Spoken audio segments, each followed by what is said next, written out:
दिनेश सिंह जी। राधे राधे। जा गुरुदेव, आपके चरणों में कोटि कोटि प्रणाम। गुरुदेव, मैं बहुत पापी इंसान हूँ। मुझे लगता है कि मुझसे पापी कोई इंसान होगा ही नहीं। महाराज जी, मुझसे इतने पाप हो चुके हैं कि मैं उन पापों को अपने मुख से वर्णन नहीं कर सकता। लेकिन जब से आपको सुनना प्रारंभ किया है, मेरे जीवन में अनेक बदलाव आए हैं। मैं पिछले नवंबर से आपको सुन रहा हूँ, तब से सारे नशों से मुक्ति मिल गई है। गुरुदेव, मैं बिना माला के प्रतिदिन श्री राम जी का भजन करता हूँ। ये पता नहीं कि कितना करता हूँ, पर जब से आपको सुना है तब से तीसरी बार वृंदावन आया हूं। बस ये वासना अंदर से खत्म नहीं हो रही, इसका कोई उपाय? हो जाएगी, हो जाएगी। जितना नाम भगवान अंदर प्रवेश करते जाएंगे, जगह भरती जाएगी, वासना हटती जाएगी। है ये वासना रूपी पानी अपने आप निकलता जाएगा। जब ठोस राम नाम अंदर चलता जाएगा हृदय में, वो हृदय भगवान के नाम से पूर्ण होता जाएगा, सारे विकार निकल जाएंगे। आपको चिंता नहीं करनी, चिंतन करना है। हाँ, ये दुर्वासना सदैव जो जीव को आकर्षित करती रहती है, जब तक भगवत साक्षात्कार नहीं होता तब तक ये बनी रहती है। ये बहुत लंबी तक चलेगी, इसलिए घबराना नहीं। नाम जप करते रहना और भगवान के आश्रित रहना, तो उनकी कृपा से सब ठीक हो जाएगा, सब बढ़िया हो जाएगा।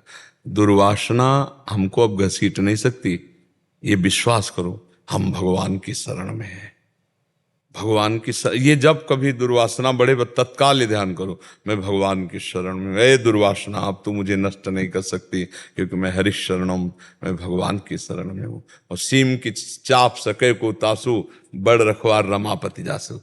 भगवान जिसके रखवारे हैं, उसको ये दुर्वासना क्या बिगाड़ पाएगी। मस्ती लाओ, भगवान के चरणों की शरणागत। काम के कारण थोड़ा सा नियम नहीं बन पाता। जैसे सुबह देखो, भगवान को सबसे ज्यादा स्मृति प्रिय है। स्मृति तो सोते जाते, तो बस फिर हम जो भी कार्य कर रहे हैं, गृहस्थी में बैठकर भजन करने का समय ना मिले तो कोई शोक का विषय नहीं। हाँ, जो काम कर रहे हैं वो नाम जप करते हुए कर रहे हैं, बस सबसे बड़ा भजन हो जाएगा।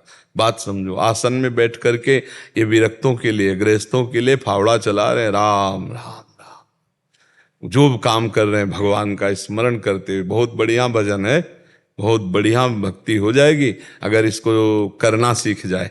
एक एक कवल में राधा ये पता नहीं, लेकिन ये तो परमानेंट नहीं, अभ्यास करते रहो। हाँ, और सबसे बढ़िया धन्यवाद है कि आप अपने जीवन को सार्थक कर रहे हैं। बुरे आचरण छोड़ दिए, गंदी बातें छोड़ दी, अब आपका जीवन पवित्र हो रहा है, आप भगवान की तरफ बढ़ रहे हैं, धन्य हो जाएगा जीवन।